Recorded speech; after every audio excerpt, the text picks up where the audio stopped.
ముఖ్యమంత్రి రేవంత్ రెడ్డి నేడు కేరళకు వెళ్లనున్నారు. కాంగ్రెస్ పార్టీ తరపున లోక్సభ ఎన్నికల ప్రచారంలో ఆయన పాల్గొననున్నారు. బుధవారం, గురువారం 2 రోజుల పాటు సీఎం రేవంత్ కేరళలో పర్యటించనున్నట్లు కాంగ్రెస్ వర్గాలు స్పష్టం చేశాయి. ఈ నేపథ్యంలోనే ఆయన బుధవారం రేవంత్ హైదరాబాద్ నుంచి కేరళకు బయలుదేరతారని పార్టీ వర్గాలు తెలిపాయి. బుధవారం అలపి నియోజకవర్గంలో, గురువారం వాయనాడ్ నియోజకవర్గంలో సీఎం రేవంత్ ప్రచారం నిర్వహించనున్నారు. అలపి నియోజకవర్గం నుంచి ఏఐసీసీ నాయకులు కేసీ వేణుగోపాల్ పోటీ చేస్తుండగా, వాయనాడ్ నియోజకవర్గం నుంచి ఏఐసీసీ అగ్రనేత రాహుల్ గాంధీ పోటీ చేస్తున్నారు.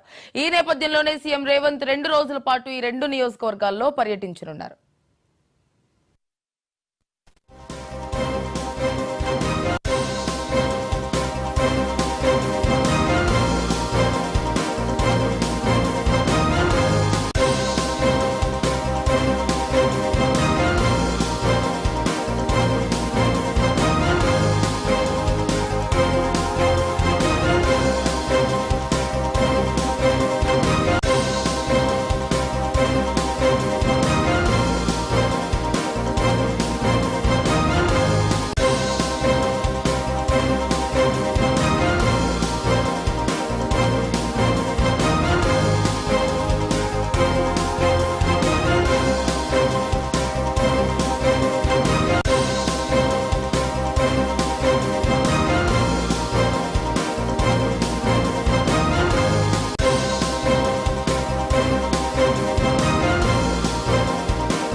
ముఖ్యమంత్రి రేవంత్ రెడ్డి నేడు కేరళకు వెళ్లనున్నారు. కాంగ్రెస్ పార్టీ తరపున లోక్సభ ఎన్నికల ప్రచారంలో ఆయన పాల్గొననున్నారు. ఇవాళ, రేపు 2 రోజుల పాటు సీఎం రేవంత్ కేరళలో పర్యటించనున్నట్లు కాంగ్రెస్ వర్గాలు స్పష్టం చేశాయి. ఈ నేపథ్యంలోనే ఆయన రేవంత్ హైదరాబాద్ నుంచి కేరళకు బయలుదేరతారని పార్టీ వర్గాలు తెలిపాయి. అలపి నియోజకవర్గంలో గురువారం, వాయనాడు నియోజకవర్గంలో సీఎం రేవంత్ ప్రచారం నిర్వహించనున్నారు. అలపి నియోజకవర్గం నుంచి ఏఐసీసీ నాయకులు కేసీ వేణుగోపాల్ పోటీ చేస్తుండగా, వాయనాడ్ నియోజకవర్గం నుంచి ఏఐసీసీ అగ్రనేత రాహుల్ గాంధీ పోటీ చేస్తున్నారు. ఈ నేపథ్యంలోనే సీఎం రేవంత్ 2 రోజుల పాటు ఈ 2 నియోజకవర్గాల్లో పర్యటించనున్నారు. ఇదే అంశానికి సంబంధించి పూర్తి డీటెయిల్స్ మా కరెస్పాండెంట్ శ్రీకాంత్ అందిస్తారు. శ్రీకాంత్, ముఖ్యంగా సీఎం రేవంత్ రెడ్డి ఈరోజు కేరళ పర్యటన వెళ్తున్నారు. ఇప్పటికే శంషాబాద్ ఎయిర్పోర్ట్ నుంచి కేరళకు బయలుదేరి వెళ్లారు. అయితే ఇవాళ, రేపు ఎన్నికల ప్రచారంలో రాహుల్ గాంధీ తోటి ఎన్నికల ప్రచారంలో ఆయన పాల్గొనున్నారు. ముఖ్యంగా రాహుల్ గాంధీ పోటీ చేస్తున్నటువంటి వయనాడు కాన్స్టిట్యున్సీలో కావచ్చు, కేసీ వేణుగోపాల్ పోటీ చేస్తున్న అలిపి లోక్సభ నియోజకవర్గాల్లో ఈ ఎన్నికల ప్రచారంలో సీఎం రేవంత్ రెడ్డి పాల్గొన్నారు. ఇప్పటికే దానికి సంబంధించి వారిని సీఎం రేవంత్ రెడ్డిని పలు రాష్ట్రాలు కూడా కోరుతున్నాయి. స్టార్ క్యాంపెయిన్ కాబట్టి రావాలని చెప్పి పలు రాష్ట్రాలు సీఎం రేవంత్ రెడ్డిని పిసిసి అధ్యక్షుడిగా ఉన్నారు తెలంగాణలో, రావాలని కోరుతున్నారు. ఈ నేపథ్యంలోనే ఇటీవల కేరళకు ఒకసారి వెళ్ళొచ్చారు. అదేవిధంగా అటు ముంబై కూడా వెళ్ళొచ్చారు. ఈ నేపథ్యంలో పలు రాష్ట్రాలు కూడా ఇప్పటికీ ఆయనకు ఆహ్వానిస్తున్నాయి, రావాలని చెప్పి కోరుతున్నాయి.